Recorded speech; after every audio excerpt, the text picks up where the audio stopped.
आपका next topic है वैद्युत द्विध्रुव की निरक्षीय स्थिति में किसी बिंदु पर वैद्युत विभव। कल हमने समझा था वैद्युत द्विध्रुव की अक्षीय स्थिति में किसी बिंदु पर विभव। आज हम समझेंगे वैद्युत द्विध्रुव की निरक्षीय स्थिति में किसी बिंदु पर विभव। मानकर चलिए वैद्युत द्विध्रुव के दो आवेश हैं।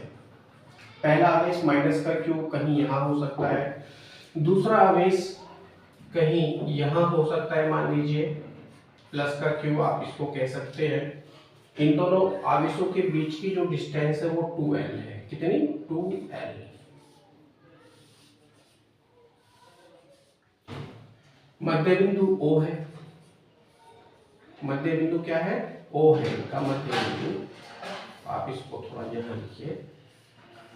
इनका मध्य बिंदु O है। बीच की जो डिस्टेंस है वो 2l है। तो क्या होगा, मध्य बिंदु जब है तो l डिस्टेंस इधर हो जाएगी और l डिस्टेंस उधर हो जाएगी।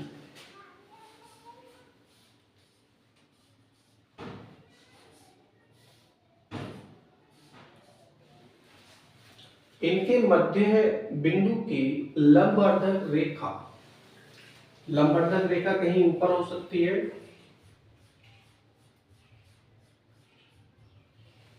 से r मीटर की डिस्टेंस पर। अब कितनी डिस्टेंस ले रहे हैं? r मीटर ले रहे हैं। r मीटर की डिस्टेंस पर एक बिंदु P है। एक बिंदु P है जहां पर हमको वैद्युत क्षेत्र की तीव्रता ज्ञात करनी है। इसके लिए मानकर चलिए जो आपका माइनस का क्यू आवेश है बिंदु A है और प्लस का क्यू आवेश है ये बिंदु B है। A को P से मिला दीजिए और B को P से मिला दीजिए। कुछ इस तरह से आपको आकृति प्राप्त होगी। अब दोनों ही आवेश है, दोनों ही आवेशों के कारण बिंदु P पर जो डिस्टेंस उत्पन्न होगी वो क्या होगी? AP और BP होगी, जो कि बिल्कुल बराबर बराबर होगी। तब इस कंडीशन में माइनस क्यू आवेश के कारण या प्लस क्यू आवेश के कारण लिखिए। सबसे पहले लिखेंगे प्लस के क्यू आवेश के कारण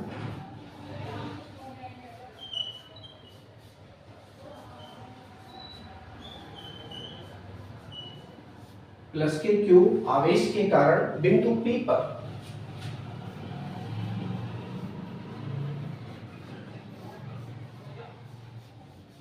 विभव, क्योंकि दोनों को अलग अलग हम याद करेंगे।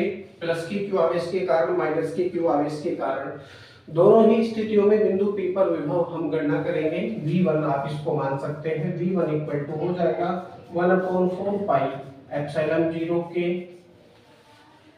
1/4 पाई एप्सिलॉन 0 के को भी साथ में ले लीजिए। ये मानकर चलिए जो आपका वैद्युत द्विध्रुव है किसी ऐसे माध्यम में स्थित है जिसका परावैद्युतांक k है। क्या है? k। परावैद्युतांक k है और हो जाएगा q अपॉन, अब इसकी डिस्टेंस देखिए, प्लस के क्यू आवेश से बिंदु P की जो डिस्टेंस है वो कितनी है? BP है। कितनी? BP हो जाएगा BP। कुछ इस तरह से। ठीक इसी प्रकार से जो आपका माइनस का क्यू आवेश है उसके कारण बिंदु P पर उत्पन्न होने वाला विभव आप कैलकुलेट करेंगे। माइनस क्यू आवेश के कारण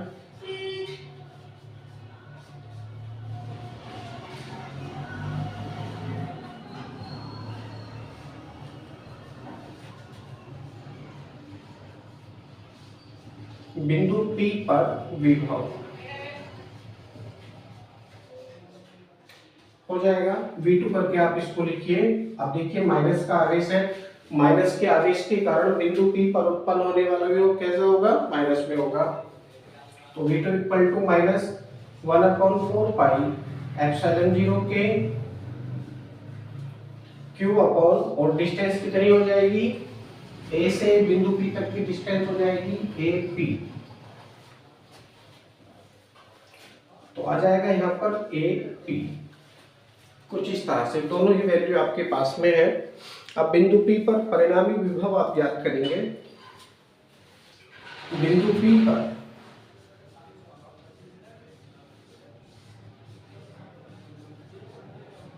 P पर परिणामी विभव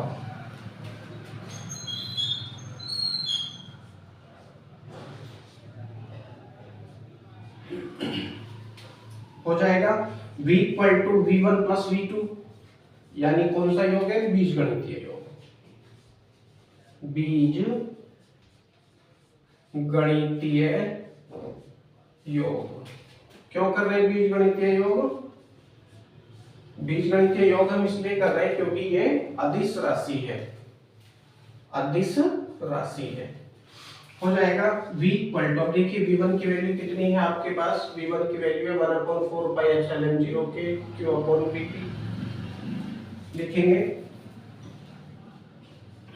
1/4 पाई एप्सिलॉन 0 के,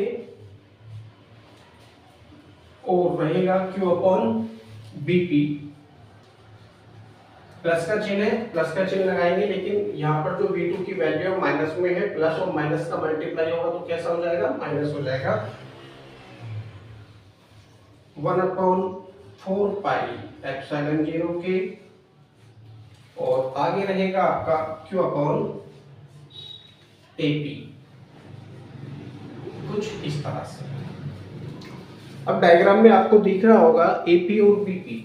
AP और BP दोनों ही डिस्टेंस बिल्कुल बराबर है। बराबर इसलिए है क्योंकि इनका जो मध्य बिंदु P है वो बिल्कुल बराबर डिस्टेंस पर है, और मध्य बिंदु P बराबर डिस्टेंस पर होने के लिए ये मध्य बिंदु O से खींची गई रेखा, जो लंबवत रेखा है, उससे r मीटर की डिस्टेंस पर है, जो कि दोनों ही आवेशों से बिल्कुल बराबर है।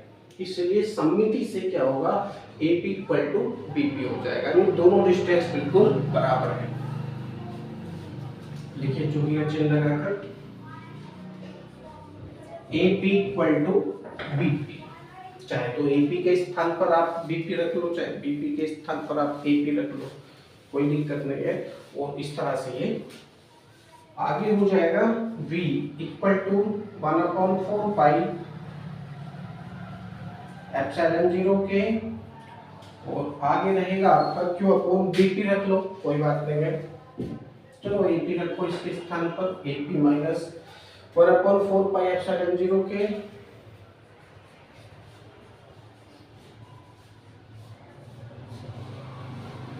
और q अपॉन AP,